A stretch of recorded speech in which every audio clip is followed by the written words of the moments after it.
मोहन एक बहुत ही शांत स्वभाव का लड़का था। अरे नहीं, शांत स्वभाव इसलिए नहीं क्योंकि वो कम बोलता था, बल्कि इसीलिए क्योंकि वो शांत स्वभाव का था।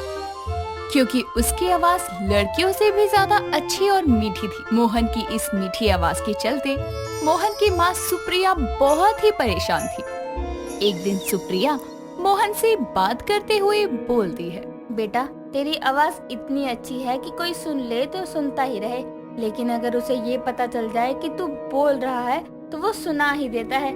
ऐसा ही रहेगा तो तेरी शादी कैसे होगी? माँ, आपको शादी की पड़ी है, यहाँ मुझे कोई नौकरी नहीं मिल रही है। पता नहीं क्या करूँ मैं, इतना कुछ चाहते हुए भी बिना नौकरी के घर पे बैठा हूँ। मैं तो यही बोलती हूँ, शादी कर ले, घर में बहू आएगी तो सब ठीक हो जाएगा। अभी आपने ही तो बोला कि कोई लड़की नहीं मिल रही, और अब बोल रहे हो कि शादी कर लूँ मैं। और शादी करने से क्या होगा? आपकी बहू क्या मेरे लिए कोई नौकरी भी लाएगी साथ में? तू परेशान मत हो, ये परेशानी के बादल आज हैं, जरूरी थोड़ी हमेशा रहेंगे। मैं तेरे लिए लड़की देखती हूँ। इतना बोलने के बाद सुप्रिया अपने कमरे में चली जाती है और मोहन अपने दोस्त कौशल के साथ पार्क में बैठने चला जाता है, जहाँ मोहन बोलता है, यार कोई नौकरी बताना, मैं बहुत परेशान हो गया हूँ, कोई भी जॉब नहीं मिल रही। अरे मोहिनी, तेरी तो आवाज पे सब लट्टू हो जाएंगे। तू तो बस इतना किया कर, सबको अपनी आवाज सुना दिया कर, वही बहुत है। यार मैं यहाँ इतनी जरूरी बात कर रहा हूँ और तुझे मजाक सूझ रहा है। हाँ तो मोहिनी जी, मैं हंसना नहीं चाहता, लेकिन तेरी आवाज सुनकर हंसी आ जाती है। अब तू ही बता मैं क्या करूँ? तेरी माँ को तेरा नाम मोहन नहीं बल्कि मोहिनी रखना चाहिए था, क्योंकि तेरी ऑडियो और वीडियो दोनों एक दूसरे से बिल्कुल मैच नहीं होती। चुप हो जा तू, मुझे लगा था तू मुझे समझेगा, लेकिन तू भी और लोगों की तरह मेरा मजाक उड़ा रहा है। कोई बात नहीं, आज टाइम तेरा है, कल मेरा भी आएगा। मोहन वहाँ से गुस्से में चला जाता है और कुछ दिनों बाद सुप्रिया को मोहन के लिए एक बहुत अच्छी लड़की भी मिल जाती है। वो कुछ दिनों बाद लड़की के घर जाती है और लड़की का नाम नंदनी होता है, जो अपनी माँ माला के साथ उनका स्वागत करती है। जिसके बाद माला सुप्रिया और मोहन को देखकर बोलती है, आइए ना बहन जी, बैठो बेटा, मिलिए, ये मेरी बेटी है नंदनी। बहन जी, आपकी लड़की तो बहुत सुंदर है, मुझे तो बड़ी पसंद आई आपकी बेटी। मोहन बेटा, तुम भी बता दो कैसी लगी तुम्हें मेरी बेटी? अरे मेरा बेटा थोड़ा शर्मीला है, कम बोलता है, वो बाहर वालों के आगे। वैसे भी अगर रिश्ता पक्का हो जाएगा तो सुनते हैं ना अपने दामाद की बात। वैसे मुझे पता है मेरे बेटे की पसंद मुझे अच्छी लग रही है, मतलब मोहन को भी बहुत अच्छी लगेगी।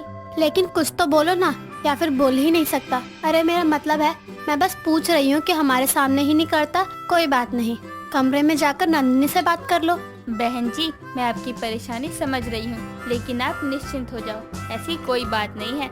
मेरा बेटा बोलता है और बहुत मीठा बोलता है। आप अपनी बेटी दे रही हैं, लेकिन हम अपने घर में बहू नहीं बेटी ही ले जाएंगे। सुप्रिया की बात सुनकर माला को भी तसल्ली हो जाती है और वो ज्यादा जांच पड़ताल नहीं करती और रिश्ते के लिए हाँ कर देती है। कुछ ही दिनों बाद मोहन और नंदिनी की शादी हो जाती है। शादी के बाद नंदिनी पूरे घर को अच्छे से संभाल लेती है और घर की सभी जिम्मेदारियों को खूब निभाती है।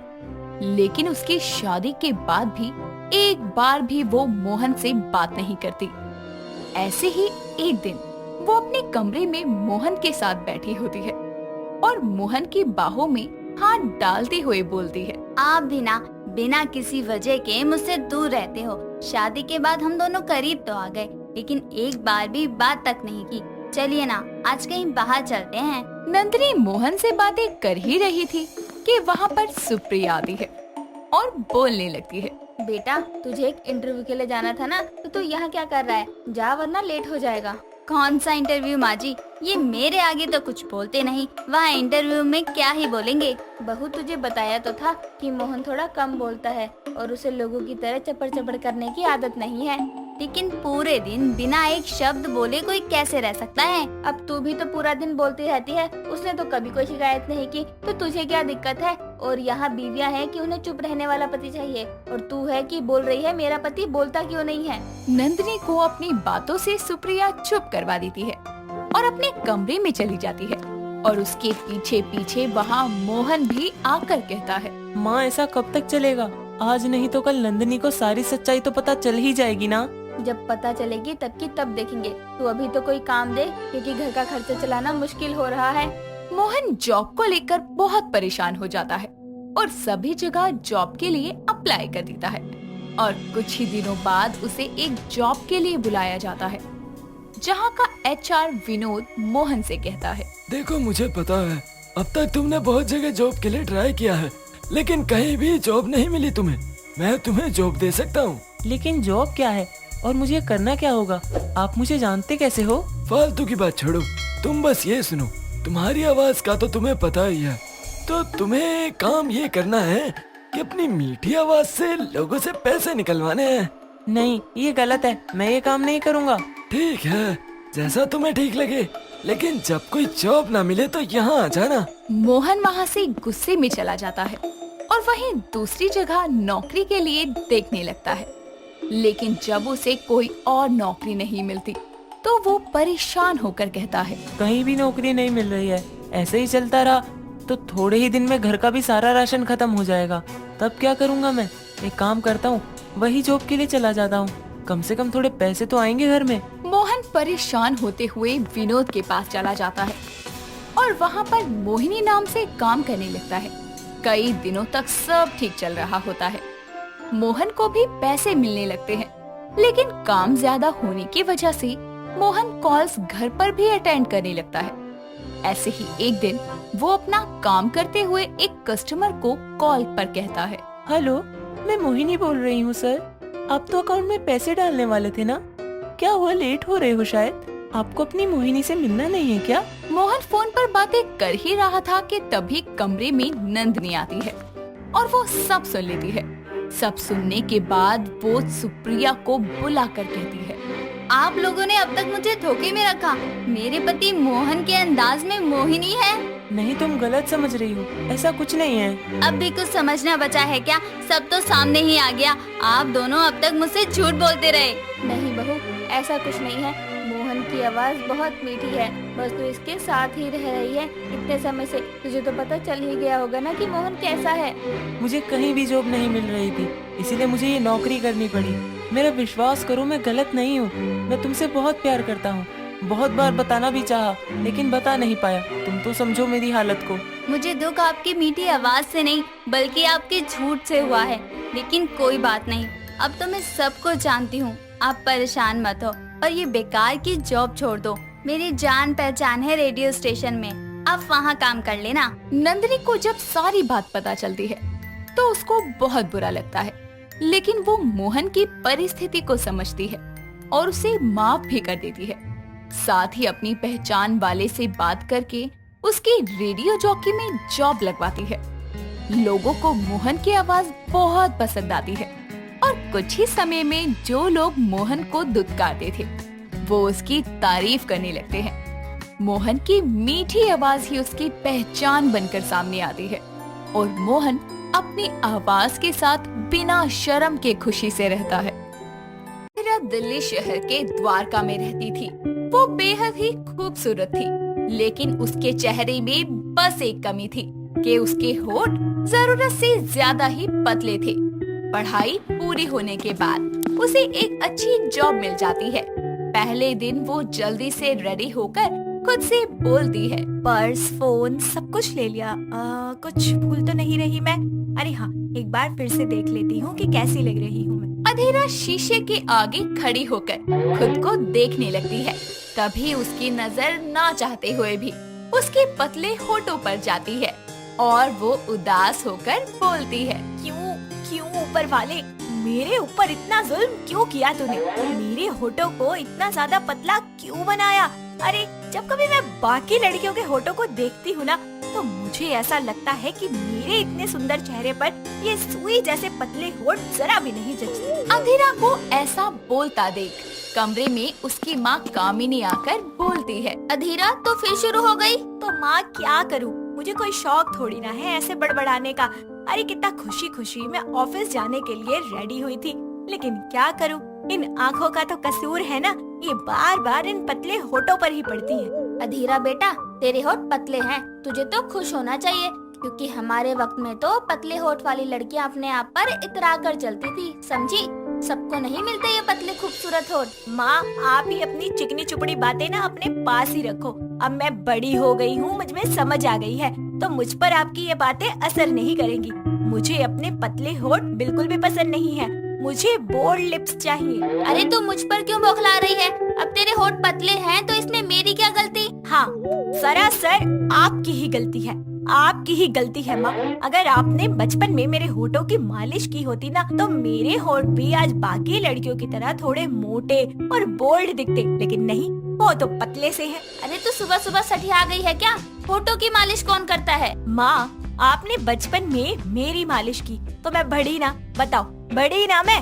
अरे उसी तरह आपने मेरे होठों पर भी थोड़ा हाथ फेरा दिया होता तो आज वो भी थोड़ा बढ़ गए होते। मेरे होठ कुपोषण का शिकार होकर रह गए हैं। अधीरा, तू अपने होठों के कारण ना दिन पर दिन पागल होती जा रही है। मुझे नहीं करनी कोई तेरे से जंग। चुपचाप नाश्ता कर और ऑफिस जा और मुझ पर रहम कर। कामिनी अधीरा का होठों के प्रति ऐसा पागलपन देखकर वहाँ से चली जाती है, जिसके बाद अधीरा अपने ऑफिस के लिए निकल जाती है और थोड़ी ही देर में वो ऑफिस पहुंचकर अपने कैबिन में बैठी काम कर रही होती है और उसी ऑफिस में काम कर रहे आर्यन नाम के लड़के की नजर उस पर पड़ती है और वो बोलता है, वाह यार, लगता है कोई नई आई है। चेहरा नहीं दिख रहा है इसका। वैसे पीछे से देखने में तो बड़ी गॉर्जियस और सेक्सी लग रही है।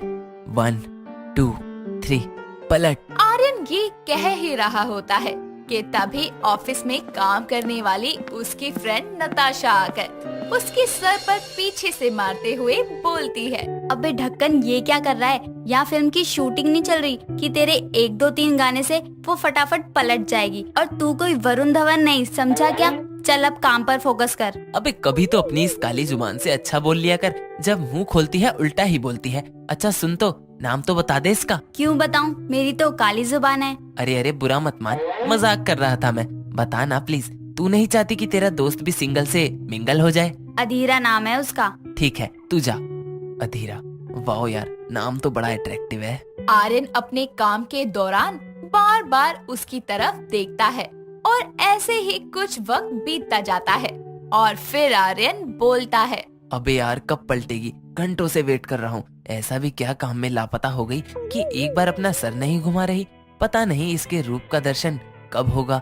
कोई नहीं, कुछ देर में लंच ब्रेक होगा तब ही सही। कुछ ही देर में लंच ब्रेक हो जाता है और अधीरा अपने कैबिन की चेयर से उठती है और जैसे ही वो टर्न होती है तभी आर्यन फिर से मन में बोलता है, पलटी पलटी, ये आखिर पलट ही गई। हाय कितनी खूबसूरत है, क्या बाल है, क्या चाल है। हाय इसकी कातिलाना आंखें, वाह यार, मैं तो गया। आर्यन अधीरा की खूबसूरती देखकर उस पर लट्टू हो जाता है, लेकिन जैसे ही उसकी नजर अधीरा के होठों पर जाती है तो उसके चेहरे की मुस्कान फीकी पड़ जाती है और वो उदास होकर बोलता है, ओह शिट, सब कुछ एकदम परफेक्ट, लेकिन इसके लिप्स इतने पतले क्यों हैं? अगर थोड़े और दूर से देखा जाए तो लगेगा ही नहीं कि इसके फेस में लिप्स नाम का कोई पार्ट भी है। अब आर्यन बोल ही रहा होता है कि नताशा उसके पास आकर बोलती है, ओ सर फिरे, लंच ब्रेक हो गया, उठना, चेयर को भी तो आराम दे दे। और तब से तो बहुत उतावला हुआ जा रहा था। क्या हुआ? जाएगा नहीं उसका नाम पता इतिहास पूछने? अब क्या हुआ? बुत बन के आके फाड़ फाड़ के देख क्या रहा है? किस कैसे करूँगा, इतने पतले होठ हैं इसके। क्या? अबे जान ना पहचान, और तू किस करने तक के ख्याली पुलाव पकाने बैठ गया? नताशा बोलती है कि तभी अधीरा वहाँ खुद आती है और दोनों से बातें करती है और तीनों कुछ ही देर में दोस्त बन जाते हैं। जिसके बाद नताशा बोलती है, इफ यू डोंट माइंड, मैं एक बात पूछूं? या श्योर। वैसे तो तुम बहुत खूबसूरत हो, हाइट, पर्सनैलिटी सब कुछ सही है, पर तुम्हारे लिप्स कुछ ज्यादा ही पतले नहीं है? लिपस्टिक लगाने पर ही पता चल रहा है कि तुम्हारे चेहरे में होठ है। अगर लिपस्टिक नहीं लगाओगी तब तो अलग ही नजारा होगा। नताशा अधीरा के होठों का मजाक बनाकर वहाँ से चली जाती है, लेकिन आर्यन बात को पलट देता है। ऐसे ही कुछ देर बाद ऑफिस का वक्त खत्म हो जाता है, जिसके बाद अधीरा घर आकर YouTube पर अपने पतले होठों को मोटा करने की तरकीब देखती है और बोलती है, वैसलीन जेली और दालचीनी का पाउडर यूज करना था और दूसरा था दालचीनी का ऑयल। ट्राई करती हूँ, मेरे होठों को बोल्ड होना ही होगा। अपने होठों का बने मजाक के कारण अधीरा ये ठान लेती है कि वो अपने होठों को बाकी लड़कियों की तरह आकर्षक और मोटा करके ही रहेगी। वक्त बीतता है, लेकिन फिर भी अधीरा की बनाई हुई कोई भी रेमेडी उसके होठों पर कोई असर नहीं करती और ऐसे ही 1 महीना गुजर जाता है और ये देखकर वो उदास हो जाती है। तभी कामिनी उसे समझाते हुए बोलती है, बेटा क्यों अपने खूबसूरत चेहरे के साथ खिलवाड़ कर रही है? माँ आप नहीं समझ सकती, इन पतले होठों के कारण ऑफिस वाले मेरा कितना मजाक बनाते हैं। दोनों बातें कर ही रहे होते हैं कि तभी वहाँ उनकी पड़ोसन फुलवा आती है और बोलती है, का हो कामिनी बहन, केने हो? अंदर हूँ, आजा फुलवा। अरे अधीरा बिटिया भी आज घरे पर है का बात है, तबीयत ठीक नहीं का? बड़ी मुरझाई और उदास लागत है। फुलवा के पूछने पर अधीरा की माँ उसे सारी बात बताती है और फुलवा बोलती है, अरे ईमा मुंह लटकाए के कौन सा बात है? हमरे जमाने में तो जे कोनो के पतला होठ होत रहे ना बिटिया, ऊके गिनती ना सुंदरी में होत रहे। ना जाने तू सब आजकल के बच्चा सबन के का हुई गवा है, अच्छा खासा होठ के नक्शा बिगाड़े में लागल रहे तो। ओ प्लीज आंटी जी, मुझे मेरे ये पतले होठ बिल्कुल भी पसंद नहीं है।